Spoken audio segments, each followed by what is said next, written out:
সর্বমোট মিলিয়ে প্রায় 26,000 জনের চাকরি বাতিল হয়েছে।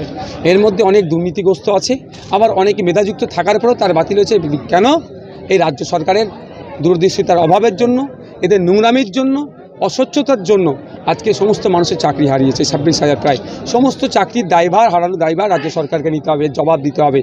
শিক্ষা দপ্তরের যে দুর্নীতি হচ্ছে চোখে আগুন দিয়ে দেখিয়ে দিচ্ছে। তবে আমি মিডিয়ার মাধ্যমে অনুরোধ করব, অনেকে মেধার ভিত্তিতে চাকরি পেয়েছে, তারা হতাশ হবেন না। কোর্ট অর্ডারে আমরা দেখলাম যে তাদেরও সুযোগ আছে, অপেক্ষা করুন। আশা করছি কোর্ট ন্যায় করবে, কোর্টের মাধ্যমে আমরা ন্যায় পাবো।